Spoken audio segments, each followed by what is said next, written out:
Bueno, gente, vamos a reaccionar a estas declaraciones de estos tipos porque aquí prácticamente quedaría muy demostrado lo que yo siempre he hablado en mis videos de las personas que tienen un sesgo político extremista, en donde no importa lo bueno que haga una persona, como le tienen un odio, lo van a atacar y lo van a criticar justamente lo que ellos hacen con el presidente de El Salvador. Pero quédese para ver más adelante una entrevista que este tipo tuvo donde le pegaron una humillada. Y lo curioso es esto, que estas personas de oposición de El Salvador siempre comparten las entrevistas que hacen de medios internacionales, vea. Pero esa justo entrevista ellos no la compartieron y vamos a ver por qué. Y yo voy a decirlo muy francamente. Puede sonar lo petulante que ustedes quieran, pero es la pura realidad.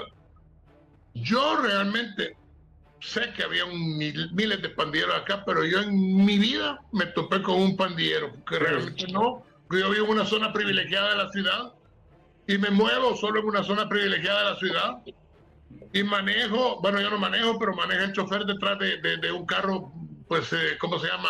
Polarizado y todo lo que sea. Yo nunca, excepto en el trabajo, en medicina legal, cuando...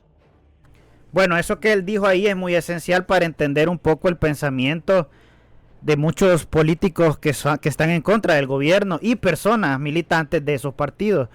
Sobre todo del Partido Arena, que ya sabemos que mucha de su militancia son personas con un poder adquisitivo arriba de la media, ¿verdad? Son personas que realmente tal vez nunca experimentaron el flagelo de las pandillas como lo experimentó el común de los salvadoreños. Entonces, por ende, se entiende por qué ellos tienen ese pensamiento retrógrada e ignorante de que la seguridad es un show, cuando el verdadero salvadoreño, el que experimentó el flagelo de las pandillas, sabe la gran diferencia entre ser gobernados por parásitos como estos a ser gobernados por el gobierno del Salvador actual, que le ha dado seguridad real al salvadoreño de a pie. Estos tipos no ven la diferencia porque ellos mismos aceptan que nunca se cruzaron con ese tipo de delincuencia. Cuando yo trabajaba en medicina legal, que repito, dejé de trabajar en el 2015, vi pandilleros. Y después aquí con la embajada estadounidense, que trabajé algún tiempo, que también vi algunos pandilleros, pero así, en la calle, lo que sea, yo nunca... ¿Quiere decir que no existían? No, quiere decir que no me sentí inseguro. Inseguro me siento hoy. Y hasta grita el tipo. O sea que se siente inseguro cuando es uno de los países más seguros, y se sentía seguro cuando era uno de los países prácticamente que era la capital del homicidio, ¿vea? Que era peligroso, que vos te metías a una colonia y no te conocían los pandilleros, ya no salías de ahí. En esa realidad este tipo se sentía seguro. Irónico, ¿vea? Toda la gente aquí tiene miedo, señores. Digamos las cosas como son. Ayer, el dictador sacó el nombre mío junto con el de Ronald Umaña. En la noche mi esposa estaba llorando, porque en este país eso significa que te van a hacer algo. ¿Qué pasó? Nada. Yo dije que no me sentía seguro en este país y no me siento seguro. ¿Y cómo me voy a sentir seguro con ese tipo de amenazas? Pues? O sea que según en la cabeza de este tipo, que reposteen algo que dijiste en una entrevista es una amenaza. Cuando es curioso porque la mayoría de salvadoreños repudia este tipo de figuras, porque este tipo de figuras realmente invisibiliza el problema que tenían y sufrían la mayoría de salvadoreños antes, que era el yugo de las pandillas. Este tipo lo hace ver como si era una nada, como él mismo ha aceptado en videos. Él no lo sufrió, pero a pesar de eso tiene la bocota para salir y hablar y decir incluso en entrevistas que la seguridad es un show, cuando la gente que de verdad sufrió las pandillas sabe que no es así.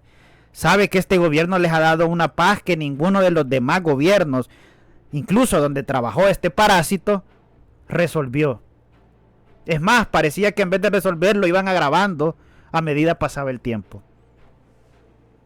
¿Cómo me voy a sentir seguro que el otro día alguien habla de mi clínica amenazándome? Diciéndome que ¿cómo se llama? Que no puedo salir en televisión. Y al día siguiente el dictador repostea lo que un diario... Ahora solo imagínese al tipo supuestamente, según su declaración, es bien raro que todas estas personas que critican al gobierno siempre dicen ese tipo de cosas y nunca presentan pruebas de lo que dicen, pero digamos que es verdad que le llamaron y no está en televisión, pues.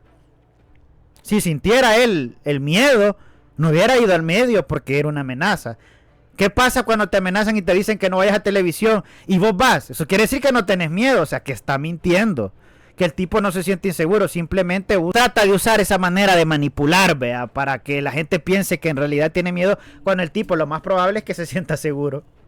Pero como él, una persona sesgada, una persona que se beneficiaba de los gobiernos anteriores, porque ya vimos todos los puestos que tuvo, bien jugosos, vea, no le conviene que esté un gobierno que prácticamente no lo tome en cuenta, porque es un tipo que realmente solo con su manera de expresarse demuestra que no es muy apto, vea.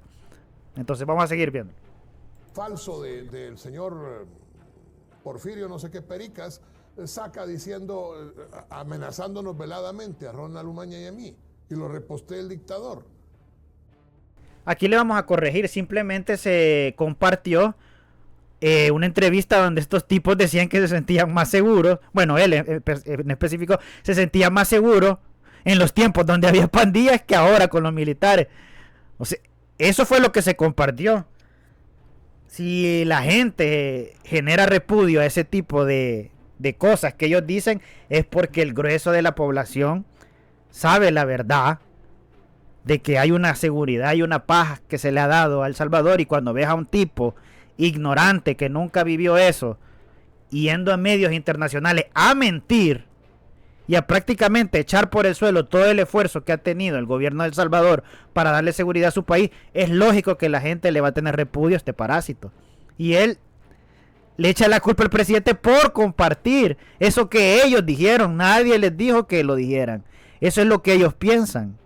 Como vivían en su burbuja de privilegios, como él dice claramente, no se dan cuenta que su opinión está muy alejada de la realidad que viven los salvadoreños, o vivían en el pasado, porque ellos minimizan mucho el problema que tenía El Salvador, como ellos no lo experimentaron.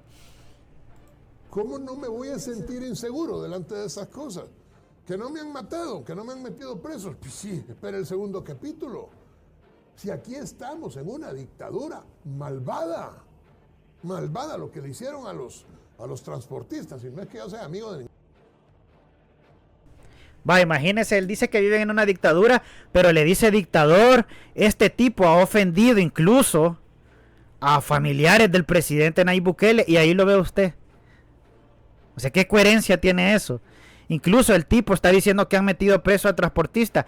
El contexto de los transportistas es porque el gobierno de El Salvador le pagó a los empresarios de El Salvador una semana de pasaje gratis para toda la población salvadoreña. Y muchos de esos empresarios recibieron el dinero, recibieron el pago del gobierno de El Salvador, y aún así no sacaron las unidades y no brindaron, se podría decir, un servicio que se les había pagado. Entonces incurrieron en un delito, vea.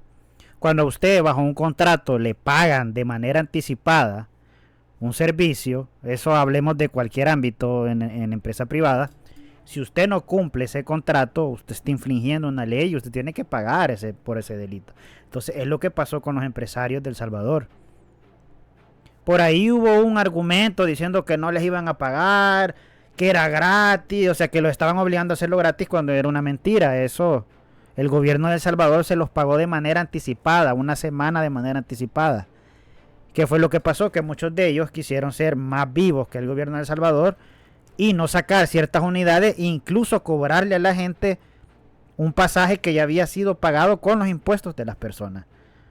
O sea, prácticamente sería un robo al Estado, porque les pagó el Estado y ellos no estaban cumpliendo su función. Entonces estos tipos, aquí dice que no lo defiende, pero está sacando pecho por ellos cuando no debería hacerlo. Pero así va el sesgo político.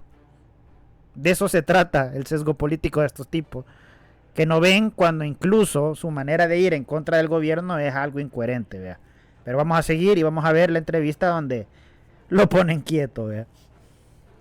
Pero Bukele no está tratando el fondo de la enfermedad. Yo soy psiquiatra. Miguel, soy psiquiatra. Miguel, le habla Rubén Herrero de Castro, que también le quiere preguntar. Hola, Miguel. Vale. Buenas noches.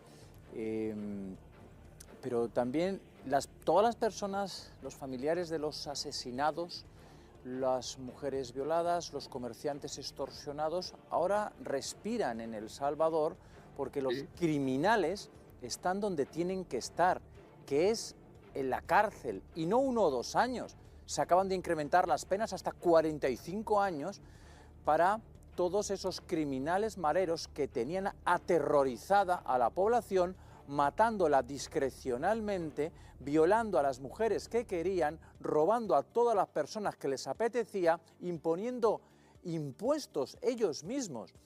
Lo que sucede ahora mismo en El Salvador es 0 homicidios, y los criminales donde tienen que estar, en la cárcel. Es que a las maras no se les puede ir con un cuentecito de derechos humanos, de organizaciones internacionales, porque quienes padecían eso era la población de El Salvador. Habrá que reconocer que Bukele ha descendido hasta prácticamente 0 el crimen en Salvador. No, claro. Ya, lo estamos viendo, Antonio. En 2018, 3.346 homicidios, 100 más, no, bueno, es el número exacto, al año siguiente, y comienza la caída. 2.300, 1.300, 496 el año pasado, 496 homicidios, y además en un país con la población de El Salvador ya son excesivos. Bueno, pues allí los están celebrando teniendo en cuenta la evolución. Nunca se había dado en El Salvador el dato de que se pasaran 300 días sin que hubiera un solo homicidio. Y como pueden ver, esta entrevista es antigua, porque les voy a actualizar el dato. El Salvador en estos momentos ya tiene 900 días sin homicidios. Algo histórico en El Salvador, considerando que era uno de los países con más homicidios. Algo que a este tipo, ese payaso, a las entrevistas que va de opositores en El Salvador no le dicen nada. No le refutan nada con pruebas. Aquí, al parecer, por eso no publicaron ellos esta entrevista, porque aquí le cerraron la boca con datos. Aquí no iban opiniones, eran datos puros. Entonces eso no les gusta a ellos, vea. Los datos no les agradan, vea, porque les rompe su narrativa de desprestigio hacia el gobierno de El Salvador. Y es irónico, vea, que esta entrevista, justo esta, ellos no la subieron nunca a sus redes sociales. Es gracioso, vea. Pero bueno, si les gustó el video, si le dio risa porque ni siquiera lo dejaron hablar, porque dijeron, bueno, este tipo viene a opinar y no sabe de lo que está hablando, y se quedó pero calladito, vea. Así que si les gustó el video, denle like, coménteme ahí y suscríbanse.